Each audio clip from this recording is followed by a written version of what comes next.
All right, buckle up, everybody. We're diving headfirst into the wizarding world today. Yeah. With a deep dive into Hagrid's Magical Creatures motorbike adventure. Sounds fun. It is. And we've got two really great sources to dig into for this one. Okay. One is this awesome behind-the-scenes look from MuggleNet. No. And the other is a Collider article all about how Hagrid was brought to life on the big screen. Very cool. So we're going to get to experience this brand new ride, like through the eyes of the actors who were there, Right. and also uncover some of the secrets of movie magic along the way. I like it. It's a nice kind of blend of the real world Yeah. with that fictional world that we all love so much. Yeah. What's interesting to me is how both of these sources, Okay. they feed that desire we all have to like go beyond just watching the films Yeah. and actually step into that world, you know? Oh, for sure. Like almost be a part of it. Yeah. It's really fascinating. Absolutely. And speaking of stepping into that world, MuggleNet's report starts us off with a bang. Okay. Okay, picture this. The grand opening of this ride. I'm trying to... Huge crowd, everybody's super excited. Right? And out of nowhere, Yeah. who rolls up in the iconic blue Ford Anglia from Chamber of Secrets? Oh, come on. Rupert Grint, Wow. with Tom Felton in the passenger seat. What? No way. That's amazing. Talk about a memorable entrance, right? Yes. I mean, could you imagine? And it gets even better Okay. than James and Oliver Phelps, the Weasley twins. Of course. They show up on Hagrid's motorbike and sidecar. Oh, stop. That's too good. And then, the best part is all the actors. Mm-hmm. They actually used Wingardium Leviosa They didn't. to clear the way for the entrance to the ride. You're kidding. Are you serious? I am serious. It's like they're literally welcoming everybody into this story. That's so cool. It makes you wonder if maybe those spells work in real life, right? It does, right? You never know. A little bit of magic. Right. So MuggleNet was able to talk to some of the actors about the ride itself. Nice. And Tom Felton and Warwick Davis, they were both like super impressed with how fast it is. Oh, really? Yeah, they both said that because the ride stays so close to the ground, Okay. makes it feel even faster than those roller coasters that climb way up high. Yeah, that makes sense. Because you're just zipping through the landscape, you're right there in it. Right. Like you're really flying. That's You're not smart. way up above everything. Yeah, it's like immersive, yeah. Cool. So would you go for the motorbike or the sidecar? Ooh, that's a tough one. Right. I don't know, we'll have to come back to that. Yeah, we'll think about it. So MuggleNet also asked the actors, like, which magical creature they would want to own if they could. Oh, that's a fun question. It is, and the answers were just all over the place. It was hilarious. Like what? So James Phelps, he went for a Niffler. Oh, that's perfect for him. Right, you just know he'd be using it to, like, borrow some spare change. Exactly. Very Weasley-like. And then Oliver, true to form, he chose a unicorn. Classic Oliver. Ah. Always the romantic. And then Yeah. it's funny because Tom Felton, he initially was like, oh, a hippogriff would be cool. Yeah. But then he's like, but wait, I wouldn't know what to do with it. It's hilarious. Very Draco Malfoy, right? To want something powerful, Yeah. but not really think about the responsibility. But typical Draco. Exactly. So who had the best answer then? Well, Warwick Davis, he actually had the most practical answer. Okay, what was it? He wanted a small, manageable creature that would eat trash. Oh, that's smart. Right. Very practical. Yeah, efficient. But Vanna Lynch pointed out that sadly, such a creature doesn't exist. Too bad. That would be handy. Yeah. But still, it kind of speaks to Warwick's down-to-earth nature, right? Mhm. And maybe even Professor Flitwick's practicality a little bit. Yeah, a little bit of both. I like it. Okay, so now for a detail that I think is so cool. Okay. Remember the blast-ended Scroot from Goblet of Fire? Oh, yeah, the one that was never fully shown in the movies. Exactly. Yeah. Well, guess what? You actually get to see it on this ride. No way, they brought it to life. They did. The designers had to use the descriptions from the book Right. and work with Warner Brothers to create its final look. Wow, that's amazing. So cool. It's like they took something that only existed in our imagination before Yeah, and made it real. exactly. I wonder what that process was like, having to stay true to the book. Yeah, and be creative at the same time. Yeah, and make it work for the ride. Definitely. It must have been quite a challenge. And they didn't stop there, so MuggleNet also asked the actors Okay. what their characters would have added to the graffiti that you see Uh-huh. on the ruins walls, like throughout the ride. Oh, interesting. Isn't that fun to think about? That is fun, yeah. So Warwick Davis said Flitwick would have written, Flitwick was here. But plays very low down, of course. Of course, that's perfect for him. Because he's so short. I can totally picture that, Yeah. like him standing on tiptoe to reach. Yes. It's so Flitwick. And then there were the Phelps twins. Oh, those two. Not surprisingly. Yeah. They pictured Fred and George leaving a message that was a bit more obscene. I can only imagine. You know they would. Up to their usual mischief. Always causing trouble. Exactly. So what about Luna? What did Evanna Lynch say? Oh, she imagined Luna drawing a crumplehorn snorkack? Oh, of course. Maybe even like a Quibbler headline? Yeah, that's so Luna. Very fitting. And Tom Felton. What about Draco? Well, true to his character, he said Draco would have written something very rude Oh, no doubt. that he couldn't repeat. Yeah, keeps it classy, that Draco. Always, it's funny how these responses are like lighthearted, Uh-huh. but they really highlight each character's personality. Totally. Even all these years later, Yeah. the actors are still so connected to these roles. It's really amazing how those characters have stuck with them. Yeah, it's like a testament to how well developed those characters are. Definitely. You know, that they still resonate so strongly. Yeah, it's impressive. And speaking of well-developed characters, Okay. the Collider article that we have, Yes. it actually goes into the whole process of bringing Hagrid to life on screen. Interesting. Yeah, because he's such an iconic character. Oh, absolutely. And it started with, you know, the perfect casting of Robbie Coltrane. I can't imagine anyone else as Hagrid. Me neither. He just embodies Hagrid's warmth Yes. and gentle nature perfectly. Yeah. But what people don't always think about Mm-hmm. is how much technical skill went into creating his larger-than-life presence. That's true. It wasn't just Robbie Coltrane's acting. Right, exactly. They had to use all sorts of tricks to make him seem so big. Yeah, they used prosthetics and clever camera angles Mm-hmm.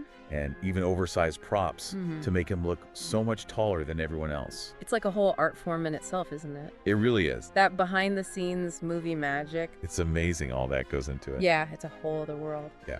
So back to the ride, though. There was this recurring visual motif throughout the ruins that I found really interesting. Oh, yeah. Yeah, MuggleNet pointed out these green man faces. Oh, right. You know, the ones with the leaves and vines? Yeah, I mean, And they pop up all over, like throughout the queue and the ride. I didn't even notice that. Yeah, it's subtle, but it's there, and it's actually pretty significant. Okay. Because remember how J.K. Rowling mentioned Yeah. that Hagrid was based on the green man from folklore? Oh, right. That ancient nature spirit. Yeah, exactly. Yeah. Well, the ride's creative director, Gary Blumenstein, Okay. he saw that connection as like a perfect fit, and he decided to incorporate the green man into the design. So it's like a hidden meaning, like a secret message. Yeah, it adds this subtle but really significant layer of meaning to the whole attraction. That's cool. So it's like they're saying that Hagrid is more than just a character, right? Yeah. He represents like a deeper connection to nature and mythology. Oh, wow. That's pretty profound for a theme park ride. It is, right? It's like they've put so much thought into every detail Yeah. to create this really immersive experience. Yeah, you're not just observing the story, you're a part of it. Exactly. And that attention to detail is something you see all throughout the wizarding world of Harry Potter at Universal. It's not just about this one ride. Right. It's like stepping right into the pages of the books or Yeah. the scenes from the films. Everything is so meticulously crafted. It really does make you feel like you've been transported to another world. It does. And you know, it's not just about visual fidelity either. Oh, okay. The ride really captures the emotional core of the Harry Potter universe, too. Check. That sense of wonder and adventure and the importance of friendship. It's what makes the stories so timeless Yeah, and relatable, don't you think? absolutely. But it does raise an interesting question. Okay. What is it about the Harry Potter world that resonates so deeply with so many people across generations and cultures? It's a great question. Like, what is it about this world that captures our imaginations so much? Maybe it's the timeless themes Yeah, of good versus evil, love and loss. right. The idea that even in the darkest of times, there's always hope. Or maybe it's the escapism. Yeah. The chance to step into a world where magic is real and anything is possible. Could be. Yeah, who knows? It could be a combination of all of those things. It probably is. But there's no denying the impact Yeah, that Harry Potter has had on popular culture. for sure. And this new ride, it's a testament to its enduring legacy. Yeah, absolutely. It's not just a ride, it's an invitation to revisit a beloved world, Yes. to relive those cherished memories and to create new ones. You know what? Before we move on, Okay. I gotta ask you, motorbike or sidecar? You know what? Yeah. I think I'm going to go with the motorbike. Really? Why? There's something about, like, gripping those handlebars. And feeling the wind in your hair? Mm. That just screams adventure. Right. It's like you're right there with Hagrid, soaring through the Forbidden Forest. Yeah. What a feeling. I could see that, but the sidecar has its own charm, too. It does. You know, for those who prefer maybe a slightly less intense experience, Yeah. but still want to be a part of the action. Right, right. And let's be real, you can always ride it twice. Exactly. Try both. You got it. There you go. Best of both worlds. Okay, here's the real question, though. Okay. What magical creature would you want to encounter on this wild ride? Ooh, good question. The sources mentioned some cool ones, They did, yeah. but I'm curious what you think. Oh, that's a tough one. Right. I'm torn between a majestic unicorn, you know, Okay. symbolizing purity and grace. Yeah. Or maybe a mischievous pixie, Oh, bringing a touch of chaos and laughter to the ride. I like that. What about you? Both great choices. But you know, it's funny. They asked the actors this question, but they didn't ask the designers. Oh, that's true. What if, hidden in those shadowy corners, Yeah. are creatures whispered about in ancient wizarding tales, Oh. just waiting to be discovered by those brave enough to seek them out? Yeah. Creatures even more fantastical than the ones we've already encountered. Wow. Maybe even some that J.K. Rowling hasn't dreamt up yet. Oh, I love that. Right. And who knows, maybe someday those whispered tales Yeah. will inspire a new generation of storytellers Mm-hmm. to expand the wizarding world in ways we can't even imagine yet. That's a great thought. Right. It's really exciting to think about. The possibilities are endless, just like the magic that fuels this incredible universe. That's a great way to put it. So we've explored the thrills Yeah. of Hagrid's magical creatures motorbike I know. adventure, peeked behind the curtain of film production, Yeah. and even pondered the mysteries that still lie hidden within the Forbidden Forest. So much to uncover. It's been a wild ride, full of twists and turns and unexpected discoveries. Absolutely. We've journeyed from the star-studded opening event to the very heart of what makes the wizarding world so captivating. Yeah, and as always, Yes. we encourage you to keep exploring, keep questioning, Mm-hmm. and keep that spark of curiosity alive. Right. Because who knows what other magical secrets are out there Yeah. just waiting to be unearthed. Exactly. Until next time, may your journeys be filled with wonder and enchantment. That's beautiful. Thank you. I like that a lot. Yeah, it really makes you appreciate like all the thought and all the layers they put into it Yeah. to make this ride so special. Yeah, it's not just about Right. entertainment. It's an invitation to explore our own imagination, Yeah. to connect with something bigger than ourselves. It is, and that's the real magic of a deep dive like this, you know? Mhm.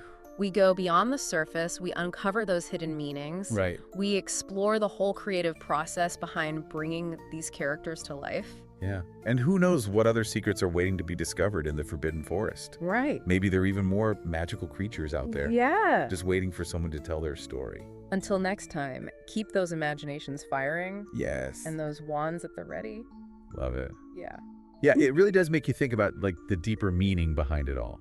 It does. It's not just a fun ride. It's like a whole experience. Yeah, exactly. It makes you want to go back and reread the books and rewatch the movies. Totally. And who knows, maybe it'll even inspire some people to create their own stories. Oh, I love that idea. Right. Like, what if this ride sparks someone's imagination? Yeah. And they come up with a whole new magical creature? That would be amazing. Right.